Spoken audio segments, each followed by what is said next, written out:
We held a reception for them in our cafeteria. Folks were eager to help. People volunteered. I'll teach David how to drive. I'll teach David English. I'll see that he gets English lessons.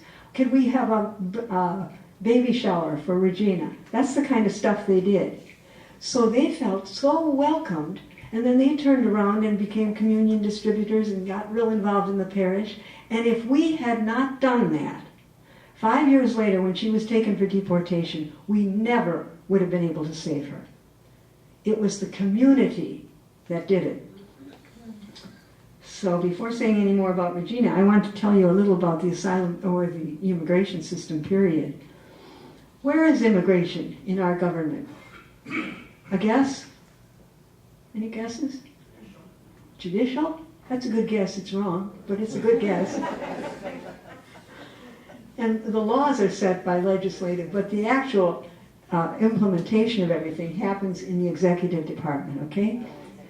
And in the executive department, there's not only the vice president, but the cabinet. And in the cabinet, all these positions happen. There are 6 of 15 departments, 6 departments deal with immigration, okay? The first is the Department of Homeland Security. You've heard of them, of course. And in the Department of Homeland Security is Citizenship and Immigration Services, USCIS.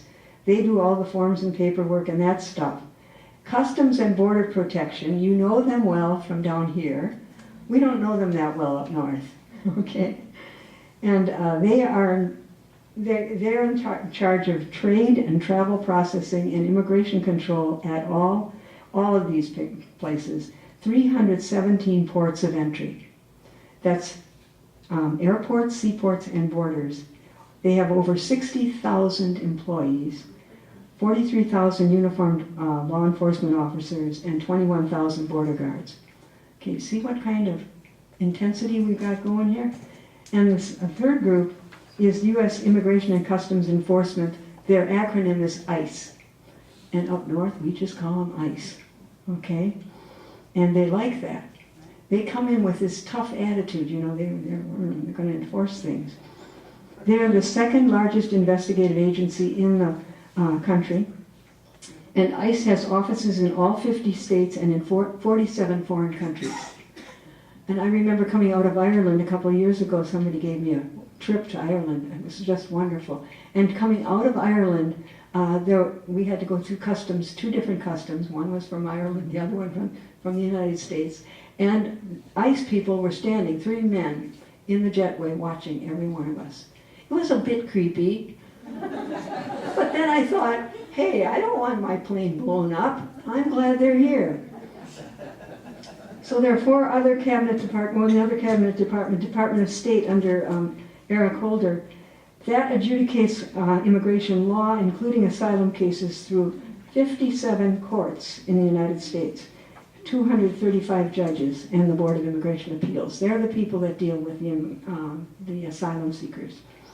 Plus 4 more cabinet departments. The State Department is under John Kerry, and they do visa policies and implementation. And finally, the other 3 all deal with the integration of immigrants into American society. The Department of Labor, the Department of Education, and the one we know a lot right now, Health and Human Services. And under Health and Human Services is the Office of Refugee Resettlement. And among other things, they are in charge of unaccompanied alien children and survivors of torture. Okay, now you got the picture of the system. You see how large it is?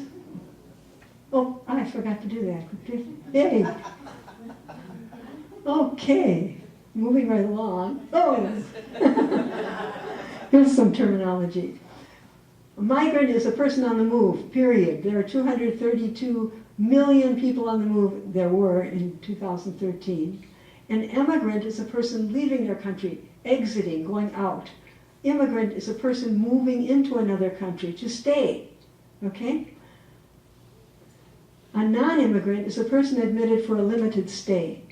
And we have, 1 million of them coming in every year. It's just huge. They come under 32 some categories. And they're people like workers, visitors, students, ballet dancers. What else? whatever. Okay. Now the pride, oh, and then these people, these beautiful people, refugees and asylum seekers. These are people fleeing persecution for safety. They're both in the same category, actually. But the refugee flees to a refugee camp and asks the UN to get them into a country. And the UN, in turn, asks one of their member countries, will you take this group of people? And the United States does our own background check, the State Department, for anybody they take in.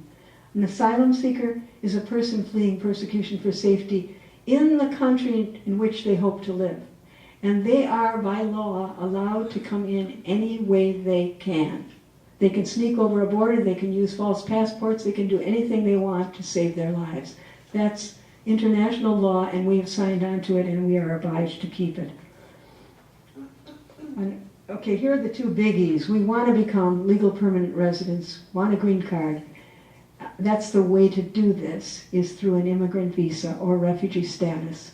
We had one family I helped to get their family here from Congo, and Florent told his oldest son there, you are in charge of the visas. What that boy did, he was 17 at the time, he carried the visas against his heart like this, he showed me. This is how I did it, sister. All the way from Congo, through plane changes and everything, and he wouldn't let himself sleep because he was in charge of these very valuable visas. He just bought his first house in Arizona. So proud of him. He's a wonderful kid. When he went to the Social Security place to get his Social Security number, oh, I wish I would have been with him. They told him he was Hispanic on his Social Security. I went in, I said, does he look Hispanic to you? Really? Come on, let's get this straight. And they said, well, we can't change it. So he has to wait till he's a citizen. Wait till he's a citizen? He's African all this time. So when he got citizenship, I got a phone call from Arizona. Sister, guess what? I'm no longer Hispanic.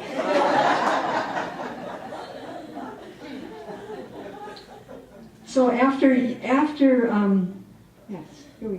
After you've been a legal permanent resident for 5 years, 3 if your spouse is a U.S. citizen, you have no serious criminal record, you can complete the naturalization process and become a citizen. And it's so wonderful. When Florent became a citizen, I got to go to his, his swearing in or oath of office. And he stood out there on the federal courthouse steps with a brand new suit, and his tie had the Statue of Liberty on it. He was so proud, and I was so proud of him. It was just great. And there were only 3 of us there to be able to be with him. It was just great. I'll never forget it. So why don't people just, well, hello. Oh yeah, we do have 11.7 unauthorized immigrants right now. About 5.8 million sneaked into the country.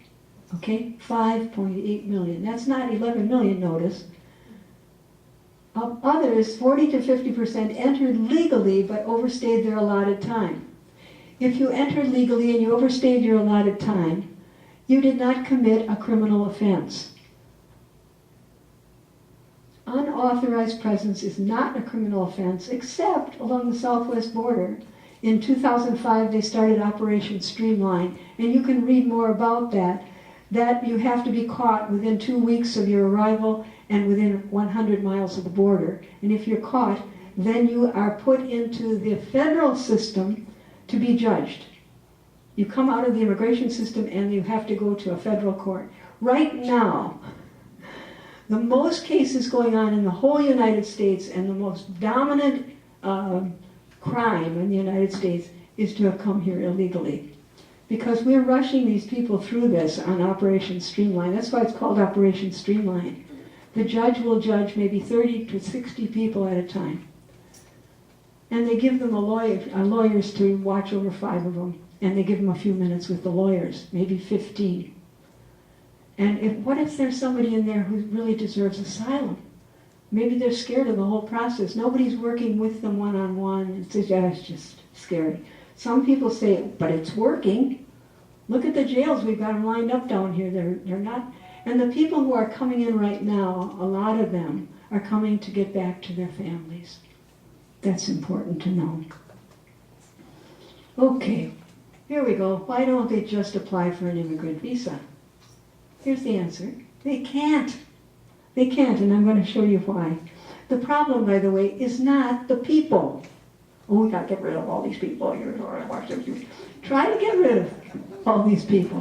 What do you do for 11 million people? There's no way you could afford to get rid of 11 million people. And we'd have our whole economy cave in, by the way, because they work here. We can't do that.